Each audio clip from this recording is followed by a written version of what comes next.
In Nichiren Buddhism, the Gohonzon is a calligraphic scroll inscribed by Nichiren Daishonin, and serves as a visual representation of enlightenment and a guide for Buddhist practice. If you have never seen one, please go to a Buddhist center near you to see it because we do not ever photograph it. In this video presentation, I will give a brief explanation of what the Chinese and Sanskrit characters written on the Gohonzon mean, so hold onto your hats, here we go. In Nichiren Buddhism, we chant to a Gohonzon, which is a calligraphic scroll, or mandala, written in Chinese and Sanskrit characters by the 13th century Japanese Buddhist priest Nichiren. The word, Gohonzon, is derived from the Japanese word, Honzon, which means, object of fundamental respect or devotion, and Go means, worthy of honor. We never take a photo of the Gohonzon, because we treat the Gohonzon, the supreme object of devotion inscribed by the Buddha Nichiren Daishonin, with utmost respect. To illustrate the meaning of the Gohonzon, I offer you an English translation of the words with a brief explanation of their meanings. While Nam-Myoho-Renge-Kyo is the ultimate law of the universe, the Gohonzon is its graphic expression. And so we see painted down the center the Chinese characters for Nam-Myoho-Renge-Kyo, which as I just said stands for the ultimate law of the universe, but, what do the other characters represent? Let us see. So we look at character number 2 and see this is none other than Shakyamuni Buddha, or the original Buddha, himself. On the great mandala, Shakyamuni Buddha is the eternal Shakyamuni Buddha who cannot be spoken or thought of in terms of birth and death, or self or other, and is the source of all other manifestations of Buddhahood. He is the original Buddha who is the unborn and the deathless. Next up on our annotated Gohonzon, opposite of the original Buddha, we have Many Treasures Tathagata, or Many Treasures Buddha. Many Treasures Tathagata represents many things.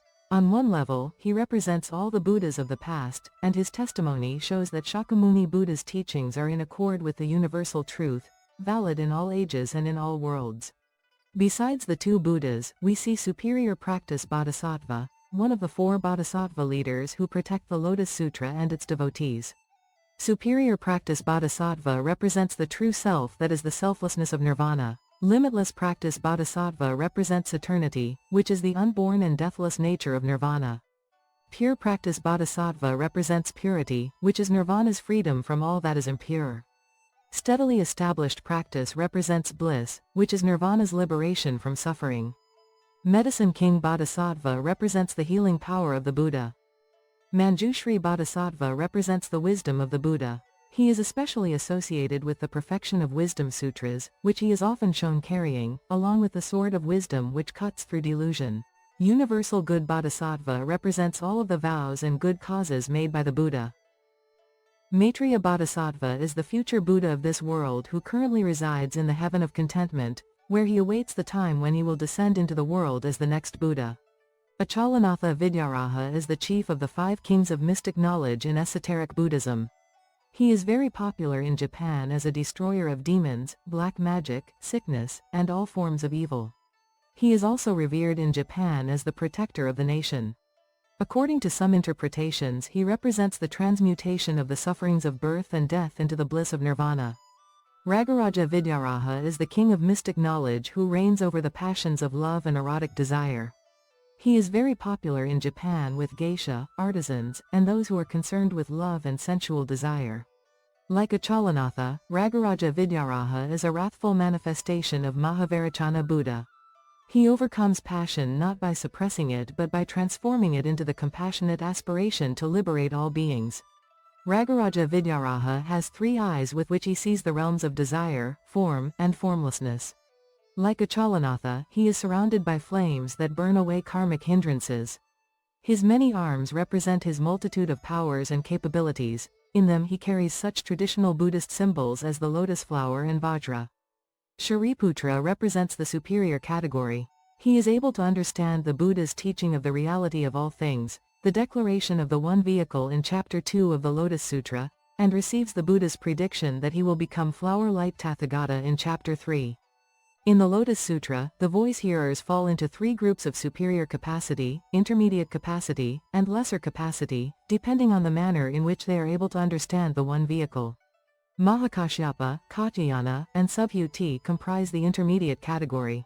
They require the preaching of parables, such as the parable of the burning house in Chapter 3, in order to comprehend the One Vehicle. In Chapter 6, the Buddha predicts the future Buddhahood of these 4 disciples, beginning with Mahakashyapa, who he announces will become light Tathagata of the world light virtue. Brahma is a term for the highest class of deities residing in the Brahma heavens. So in the first chapter of the Lotus Sutra, 3 different Brahmas are said to be present on Vulture Peak: Brahma Heavenly King, Great Brahma Seekin, and Great Brahma Light. Great Brahma Heavenly King, however, is the chief of these. The name Mara means murderer, so named because he attempts to murder the spiritual life of others.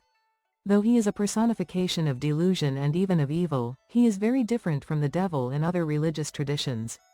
To begin with, he is not the leader of the fighting demons who rebel against the gods, nor does he dwell in hell. Rather, he lives in the highest heaven in the realm of desire, from whence he is able to manipulate, exploit, and trick all the other beings in the realm of desire, including other deities in lower heavenly realms. His primary purpose is ensuring that no one escapes the cycle of birth and death. In some ways, he is like a jail warden who is trying to keep his wards trapped within the world of birth and death.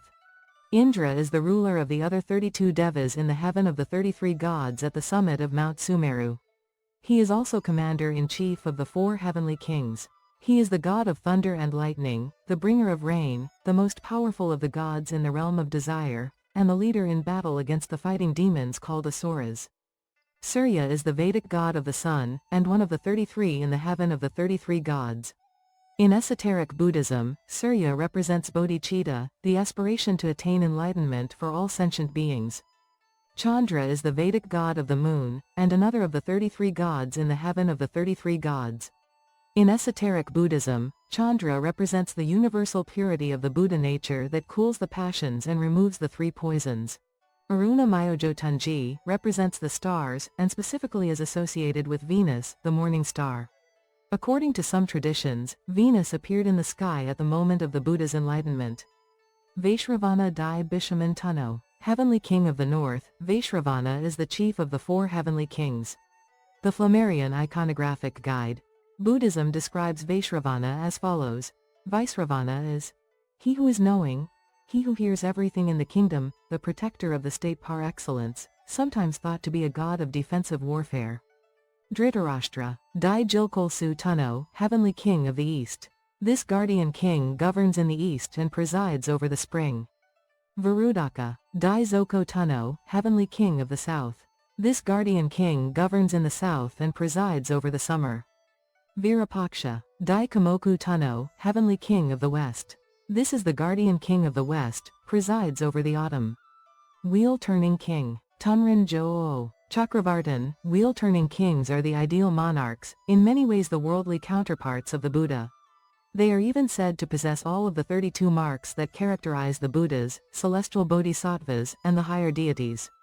Wheel-turning kings represent the highest state of virtue and power that one can attain in the world of human beings. They rule the world through peace and justice rather than by violence and force of arms. King Ajatashatru was the king of Magadha, whose capital city was Rajagriha, at the time that Shakyamuni Buddha taught the Lotus Sutra. King Ajatashatru represents the brutal reality of Indian history. In the course of his life he murdered his father, attempted to murder his mother, engaged in constant warfare and plotting against his neighbors, and even tried to have the Buddha assassinated. According to the Mahayana Mahaparinirvana Sutra, King Ajatashatru was eventually overcome by guilt because of his misdeeds and developed life-threatening boils all over his body. Javaka, the court physician, finally convinced Ajatashatru to go and ask the Buddha for help. He was very impressed by the Buddha's teaching and repented. He took refuge in the 3 treasures, Buddha, Dharma, and Sangha, and became a lay disciple of the Buddha. In this way, he eradicated the evil karma that brought about the boils and was able to prolong his life. Asura kings. The Asuras are one of the 8 kinds of supernatural beings who are said to revere and protect the Dharma. They are also the fighting demons who are constant rivals of the Devas, especially Indra and the 4 heavenly kings. The world of the fighting demons is one of the 6 worlds of rebirth and is characterized by jealousy, envy, pride, and constant competition. The name, Asura, means either anti-gods, or those without wine. 4 Asura kings were present to hear the Lotus Sutra: Balin Asura king, Karaskanda Asura king, Vemasitran Asura king, and Rahu Asura king. Dragon kings. The Nagas are another of the 8 kinds of supernatural beings who are said to revere and protect the Dharma. The Nagas are dragons or serpents who dwell beneath the ocean and who control the tides, the flow of the rivers, and the rain. 8 dragon kings were present at the teaching of the Lotus Sutra: Nanda, Upananda, Sagara, Vasuki, Taksaka, Anavatapta, Manasvin, and Utpalaka. Hariti, whose name means stealer of children, is a female yaksha, or yakshini, who originally came from the town of Rajagriha. The yakshas, who are one of the 8 kinds of supernatural beings said to revere and protect the Dharma, are a kind of flesh-eating demon or spirit who make up the guardian king Vailshravana's army.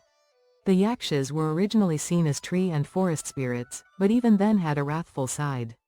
The fiercer yakshas eventually came to be called rikshasas. They are numbered among the hungry ghosts. 10 female rikshasas. Jarasatsunyo. The 10 rakshasas, or female rikshasas, are the daughters of Hariti. Rikshasas are a kind of flesh-eating, blood-drinking, or spirit-draining demon or spirit. The tamer ones are known as yakshas and are the spirits of the trees, forests, and villages. They are considered a powerful type of hungry ghost. They appear as beautiful women, though they are sometimes shown with fangs, in courtly attire bearing various weapons or other symbolic objects. The 10 Rakshasas and their mother, Hariti, appear in chapter 26 of the Lotus Sutra and together offer dharanis for the protection of the teacher of the Lotus Sutra. Devadatta represents the quintessential hell dweller, but he is also a primary example of the universality of the Lotus Sutra. Even someone such as Devadatta will eventually be able to attain Buddhahood through its teaching.